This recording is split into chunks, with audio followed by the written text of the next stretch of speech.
Did you know that some morgues have freezer units that can preserve more than just dead bodies? In 1983, a morgue attendant named Sarah noticed something strange about Freezer Unit Zero.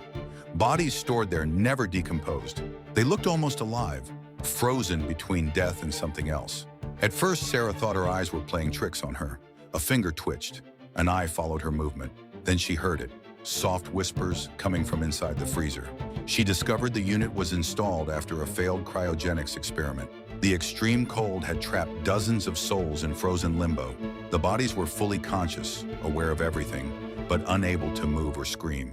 For 40 years, they suffered in silent torment. Then one night, the power went out. As the freezer began to warm, Sarah watched in horror as every preserved body started to move. Their eyes opened, their mouths stretched into soundless screams.